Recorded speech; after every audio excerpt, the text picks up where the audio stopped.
show. I'm Daniel, and I like to thank you for tuning in. It's been a while. Well, let me say, in honor of today celebration, this is the day, of course, we recognize the great Dr. Martin Luther King Jr. And I want to just, take time out to give my thoughts on the man, Dr. Martin Luther King, as well as the idea, the ideology, and the legacy of Dr. Martin Luther King Jr. But before I do that, I'm going to do a little housekeeping. If you like this video and other videos that you will find on the Daniel's Podcast Show YouTube channel, please subscribe and click like. And also, in addition, let me just say, I apologize from those. So a lot of people have been asking me, Daniel, you're missing in action, and when it comes to social media and when it comes to producing content, this is just me. I'm really concerned about not just throwing up videos. I like to take time out, research, and really get a good idea on what topic or issue that I will be discussing, because I think we owe it to you, the listening audience, and those who's watching, to present the best conversation and perspective from ourselves as those who produce content. So let's get right into it. Today, January 15th, 2024. I thought about Dr. Martin Luther King Jr. Very significant to me in many ways. I grew up in a co-op housing in the Fillmore Western edition of San Francisco, actually named after Dr. Martin Luther King and the Honorable Marcus Garvey, called Martin Luther King Marcus Garvey Cooperative. Number two, my mother, when I was in my mother's womb, she told me back in 1968, April of 1968, the same month that Dr. Martin Luther King, as we know, was unfortunately assassinated, she had some complications with me. I guess at that time she was probably going into her fourth month, and she told me she almost lost me. Early signs of blood, which is not a good sign, and she had to be rushed to the hospital. And I was like, wow. So the timing of this, she was actually watching the funeral of Dr. Martin Luther King Jr. when this occurred. In my book, that's still coming soon. I'm working on it. That's why I've been absent, by the way. I'm working on a lot of other projects, and praise due to the Almighty God. He, I'm literally becoming an octopus. I got my hands. My hands is all over the place with not only personal projects, but I'm trying to really lay that foundation, because I talked about in a previous podcast show. I think time is so significant and is really all we got. We have to respect time. And remember, I said, what are you and I doing with God's time? So I've been, I've just been working on a lot of things, and that's why you don't necessarily see videos being posted. But I'm gonna keep it going. But anyway, my mother, when my mother explained that to me, I thought it would be appropriate to put that in the opening chapter of my book. which is chapter 1, entitled The Genesis of a Young G. And, you know, I was born thanks to God. Again, God, helped my mother through that third month into the fourth month. And I was born September the 2nd, 1968, the same year that, of course, again, Dr. Martin Luther King Jr. was assassinated. And I think for me, it's like a connection. Not that I'm him, but he's one of my favorite leaders. And over the years, I have become more, I think, more sound with myself to understand what Martin Luther King represented to us. A lot of people like to just misrepresent our leaders, and definitely when they're gone, you know, all of a sudden everybody say that's my man, or if it's a sister who led us in the past, they say, yeah, man, I was with her. But while they was alive, the history, they don't really get that type of support. Remember, governments and in this world, no one assassinates you if everybody loves you and everybody believes that you're saying it right. The same people that we may see today that we march with, if you go back into history, trace and look and see how their grandfather felt about Dr. Martin Luther King. How did their grandmother feel about Dr. Martin Luther King? How did they family members in the 60s and 50s felt about Dr. Martin Luther King? So I'm not buying what people now are saying that we all, embrace, and he was a great leader. Now we have a holiday.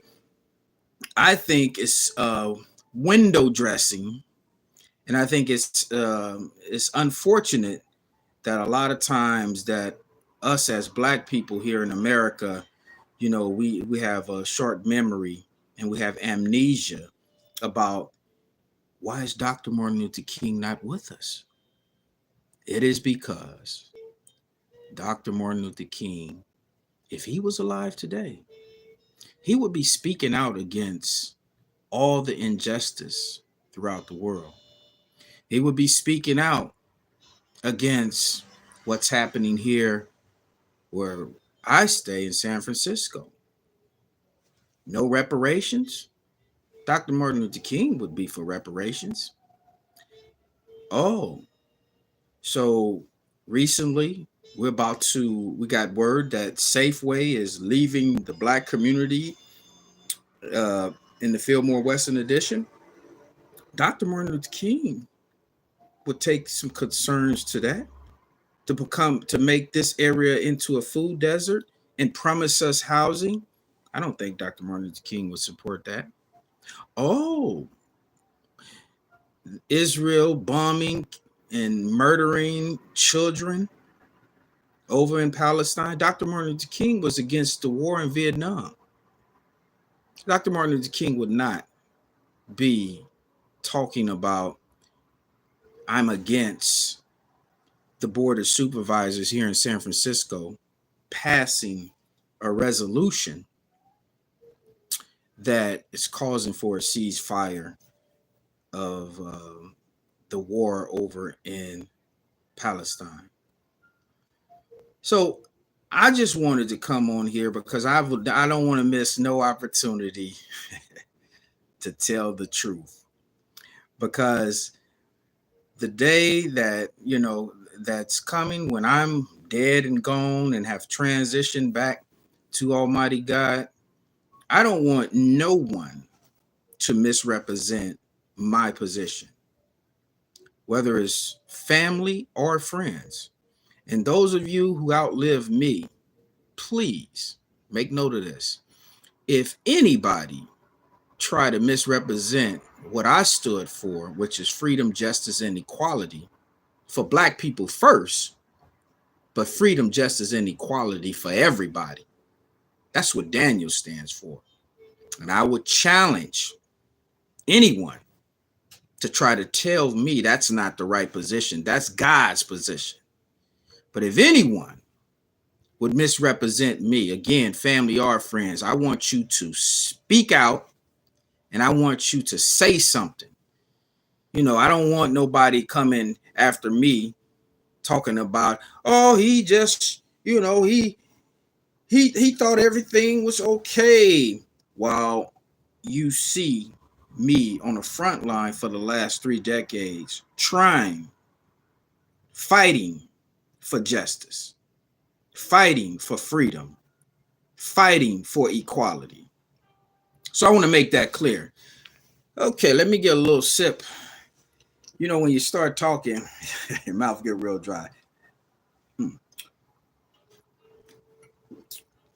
Great stuff here. This is ginger beer. It's not beer. It's ginger beer. So again, let's get back to Dr. Martin Luther King. First of all, reclaiming the legacy of Dr. Martin Luther King Jr. I pulled out of my closet an older, backdated Final Call newspaper. This was issue of 2015, January 20th, 2015.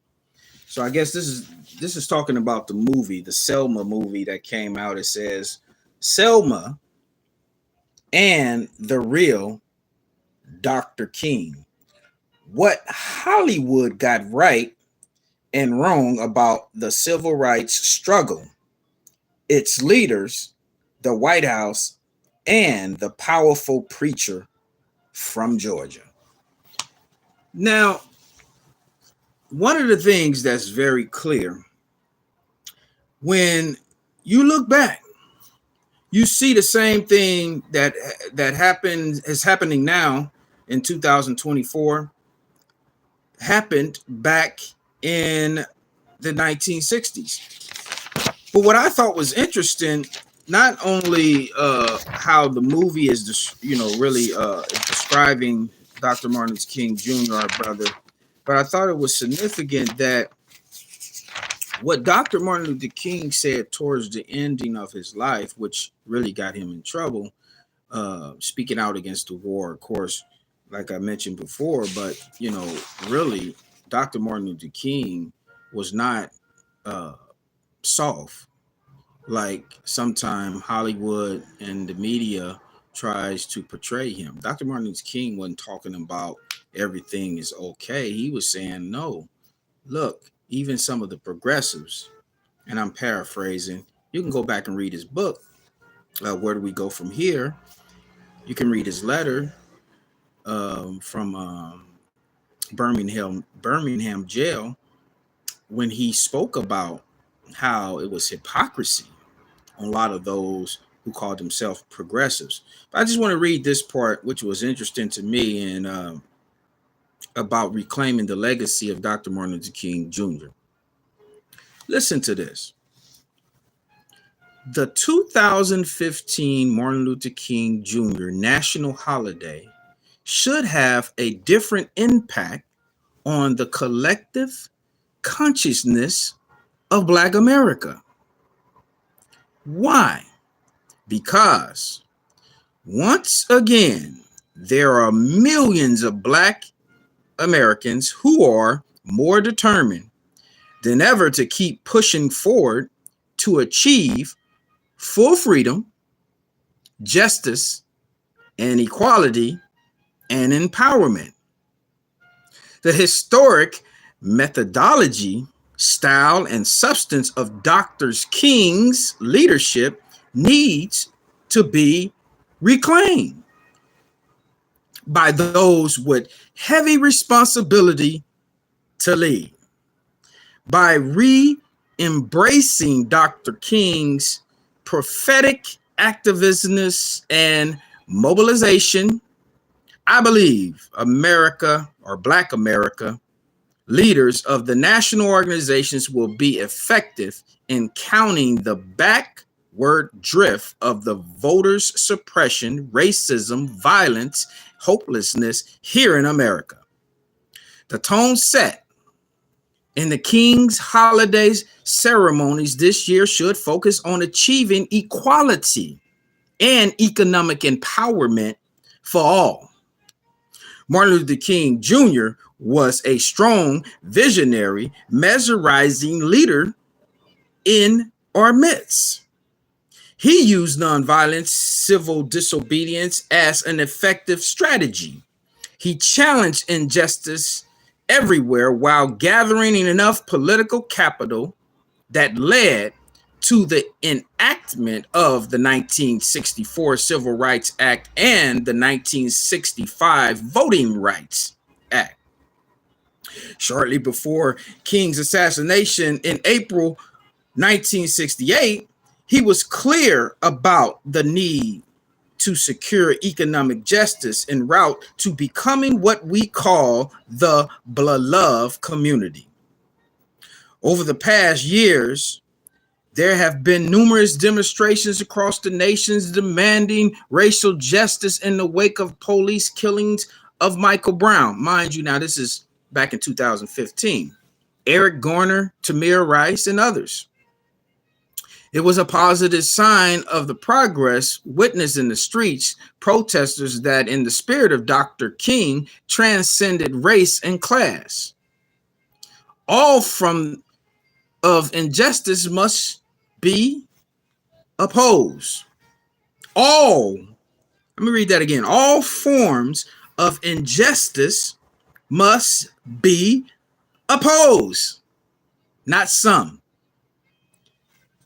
It was Dr. King who reminded us that an injustice anywhere, Africa, South Africa, East Africa, Palestine, Hunters Point, Oakland, anywhere, is a threat to justice everywhere. As we, the young people of the past today, are less prejudiced than their parents, preceding generations, even some emerging youth leaders are not relating towards pushing a renewed energy, conviction, and vigor, conviction of their spirit to move forward. In fact, we should not forget that Martin Luther King Jr. was only 26 years of age in 1955 when he became the premier spokesman of the Montgomery bus boycott movement. Many campaigning for public office are looking beyond MLK Day to the 2016 United States presidential race. Our challenges is to make sure the quest of equality and justice does not placate the political forms here in America. And in other words, the movement must transform American evidence in 2014 should not at all dissipate over the next year. Okay, so I'm gonna stop right there. My point, when we talk about Dr. Martin Luther King Jr., we have to understand the myths of Dr. Martin Luther King Jr. We have to understand the misrepresentation of Dr. Martin Luther King Jr. We have to understand how media spin and the historians is trying to rewrite and soften the idea of Dr. Martin Luther King Jr. Dr. Martin Luther King Jr. was a revolutionary. Dr. Martin Luther King Jr. was thinking outside of the box. Dr. Martin Luther King Jr. was upsetting the power to be. Dr. Martin Luther King Jr. was growing internally, spiritually, and in truth, he was becoming black power himself. So when you overlook um, some of his last speeches and just focus on the speech that makes everybody think he was just this watered down, I love everything, I have no problems, we have no problems, please, you disrespect, and you make us think that we live in a world that no one would have a problem if you speak truth to power. I know that when you accept the role to speak truth to power, regardless if the power want to hear it or not, yeah, they're pretty much gonna write you off. However, history will, I believe, speak volumes of that person who stands on truth. So we don't want them to misrepresent Dr. Martin Luther King Jr. on this holiday. And we want to be very wise and mindful that, this is really a perfect time for us to organize in his name, come together, really come together. Not all this come together because we're just coming together because people are seeking personal gain. But we want to, let's come together, because really, if we don't come together now, next every year that we keep celebrating Dr. Martin Luther King Jr. birthday and many other leaders, what I'm looking at is that, damn, the condition of the people declining, declining, declining. And we're still running around here talking about it. A celebration implies you're happy. Well, of course, in the deepest sense, we're happy to be alive. We're thankful to being alive. We're grateful to being alive. But how can we be so happy with nothing? When people are suffering, people are trying to figure out how will they survive day to day, and we're sitting around here acting as if Dr. King would be with us in our foolishness, symbolically marching, symbolically, wearing symbols, but not really putting in the work that it takes or will take to take us over to real, true freedom, justice, and equality. So, I'm not knocking anyone. I mean, hey, do you? You can, at the end of the day, we're all individuals, and I know most people gonna be like, look, man, I'm not critical about nothing. Okay, well, fine.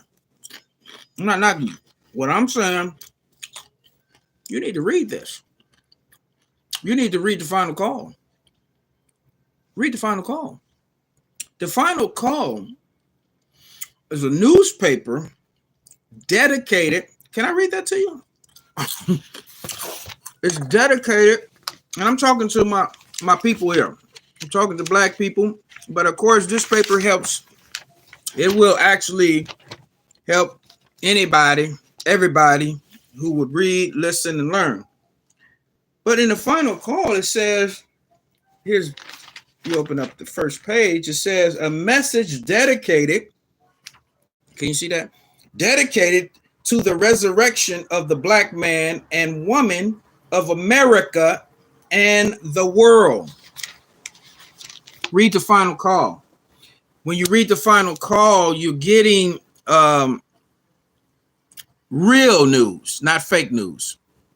Because the final call, you will never purchase the final call and see cigarette ads, someone trying to sell you like Pfizer, trying to give you a shot, from Johnson and Johnson, all these different pharmaceutical companies that buy newspapers, the regular mainstream newspapers, and that compromise. The newspapers is compromised. Now, I know a lot of people don't want to hear this, but let's be real. Come on now. The print media is not doing too well, and it's not just because of social media. One of the reasons why people are giving up on all forms of media, damn near, and becoming the media person themselves, which i.e. is, their Instagram account, TikTok, etc., etc. People realize that how can I believe you when you have an agenda and the very ones who saying, hey, just get the shot, COVID shot, keep getting the COVID shot. And then a year or two later, like this year versus 2020, now Dr. Fauci is coming out to say, you know what? Yes, it's true. We overplayed that particular position of the pandemic. And I mean, he didn't say it like this, but he gave testimony in Washington, D.C., and it's coming out now that pretty much, if you go back and look at one of my original videos in 2020, where I told the city of San Francisco as well as the nation, please do not overreact to COVID-19. It's coming out now that, yeah, it's a lot of fluff too with this narrative of COVID-19. I never got the COVID-19 shot. Never. I think if anyone could have been exposed, I didn't day to day put on a mask and walk around with a mask on all day. That just wasn't happening. I explained clearly on why I believed then and now that it was so political, or it became so political. I could not join, the madness on I'm a Democrat, get the shot. I'm a Republican, you don't have to get the shot. I mean, come on now. I'm from the what we call the streets. I know when you playing games. I know when you're playing games. I don't care if you're a politician. I don't care if you from the streets.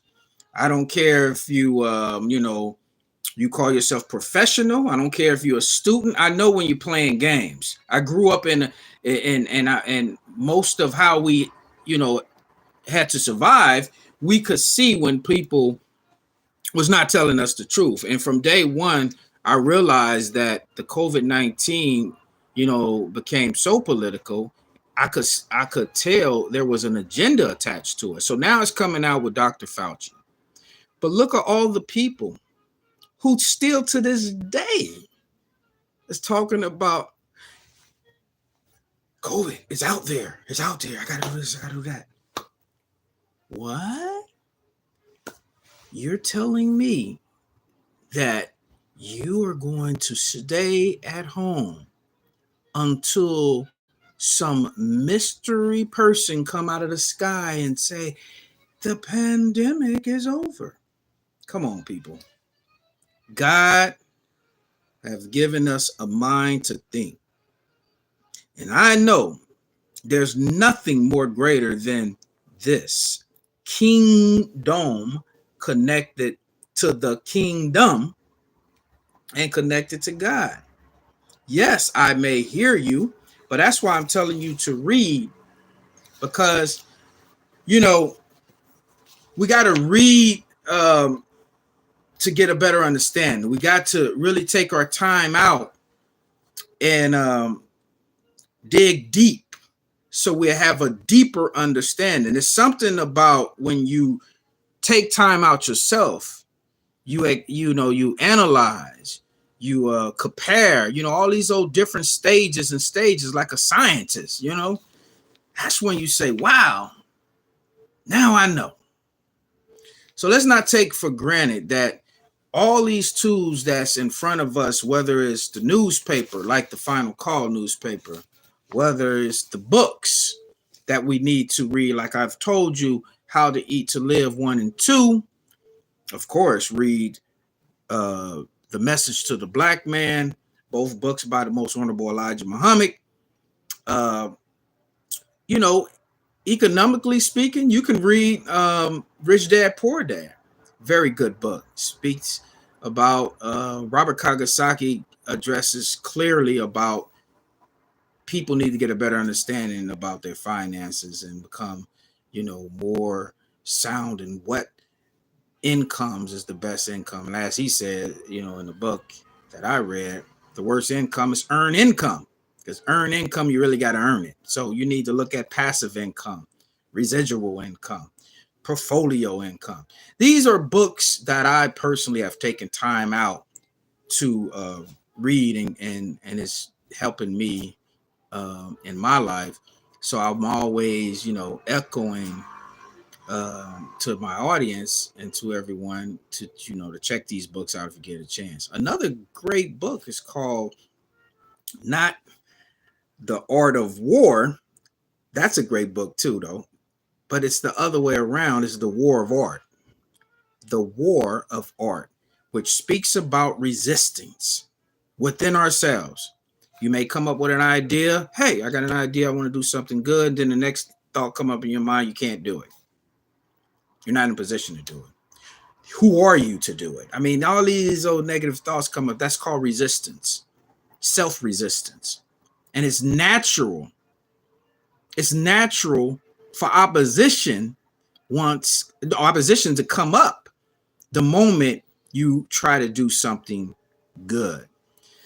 Because goodness and anything righteous and with value automatically have a struggle attached to it. That's a whole nother conversation. I guess I had to do a podcast on that too. So in a nutshell, Dr. Martin Luther King Jr. is more than just a march. He was more than just even a movement. He will live on through us if we take on his spirit, true spirit, and carry out his vision.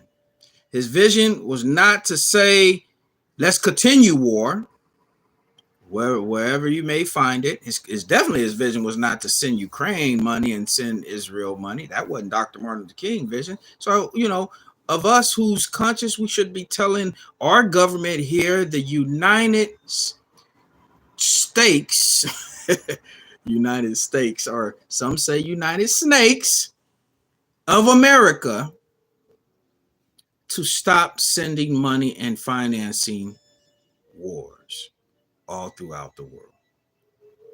Now, if you're not a snake, don't worry about what I just said, first of all, in the terms of the government.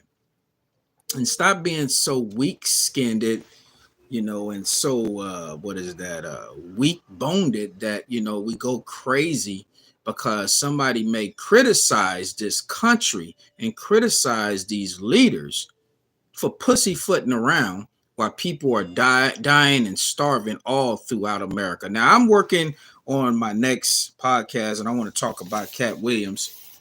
Thank you, Cat Williams, for exposing Hollywood.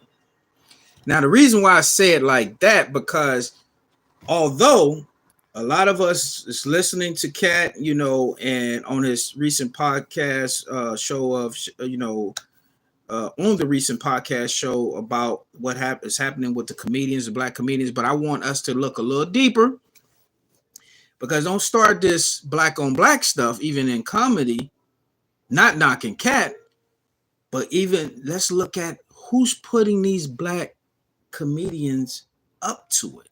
That's what I want to focus on. Because remember, he spoke about some guy saying that he wanted to,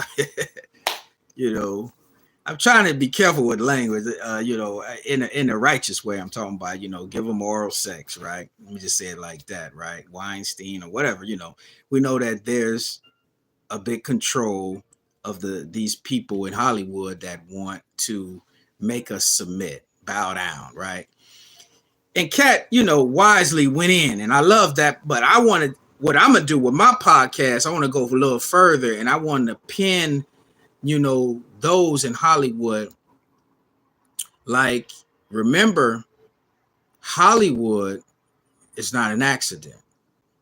The first movie that was actually shown at the White House during Woodrow Wilson administration was The Birth of a Nation. And that movie depicted us in a way that we are still in 2024 walking around here and being looked at as the enemy. People locking their car doors because they see a black man or a black woman. People, crossing the street as if we kidnapped somebody, right? So I want to just go a little deeper because what Kat was saying was so deep. But a lot of times people will use that, and then all you'll see is just black on black comedian crime, right? Same like we see black on black crime in our communities, among the hoods, even in basketball. Sometimes if you just listen, if you get up, if you get able to get a ticket and be at courtside, you will hear our brothers on the court saying some things. You'll be like, damn, they sound like they're in the streets. They playing basketball. Nigga, back up. They shooting. Oh man, what the fuck you gonna do? No, get the fuck out of here. This is how this is going, and it's amazing that you don't hear nothing coming out of the headquarters of the NBA saying that, you know what, y'all need to be a little cool, better with this language on the court. There's young people out here. There's children out here. But no memo comes down from New York City from the NBA commissioner about that. Because that plays again into the narrative, because these are just some basketball players. All they know how to do is put a ball in a hoop, but they're not thinkers. So, this is how they work. They are always constantly trying to misrepresent the image of the black man in this world. And that's why I thought it would be appropriate to take time out to speak on Dr. Martin Luther King Jr. and the real legacy. Like I said, reclaiming the real legacy of Dr. Martin Luther King Jr. So, hey, y'all, future tense, let's keep it going about how will we live out the vision of Dr. Martin Luther King. Number one, pull our resources together and stop begging. Safeway closing here in the Fillmore area of San Francisco, pulling out after 40 years is a reminder that we need to open up our own grocery stores. It's just really that simple. Because in the same parking lot adjacent to Safeway, you have an Indian grocery store. You have a Korean grocery store when you walk a block over on the Fillmore corridor. You have nearby in Japantown, you have a Japanese grocery store. You walk a few blocks down going towards, towards south, you'll run into I believe that's a Ethiopian grocery store. So where's the grocery store for those of ourselves who's been here since 1555? It wasn't just 1619. I know that's what the history is saying, but it's actually we got here in 1555. That's the 64 years they don't want to talk about. Another subject. So I just wanted to just take time out, and I'm up on my 40 minutes now, to just share with you my thoughts on Dr. Martin Luther King Jr. on this day that we celebrate as a holiday. And may he, live on forever through us all. And I just appreciate what he did for us. And he's one of the reasons.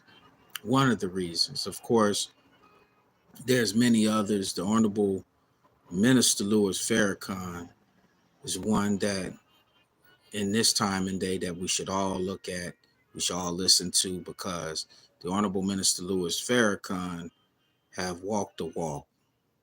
He's not only just have talked the talk, he's walked the walk.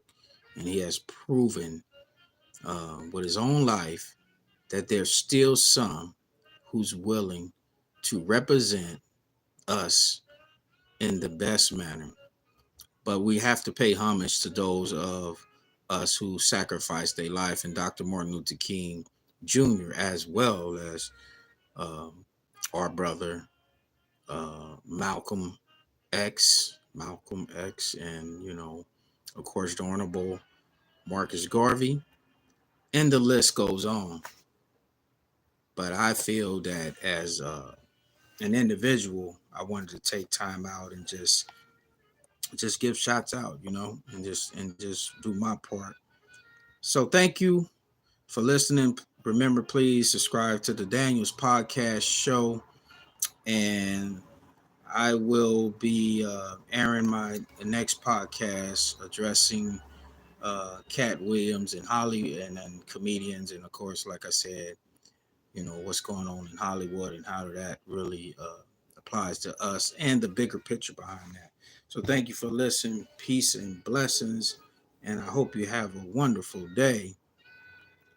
Dr. Martin Luther King Jr. Let's reclaim his vision and move out with his spirit. Peace.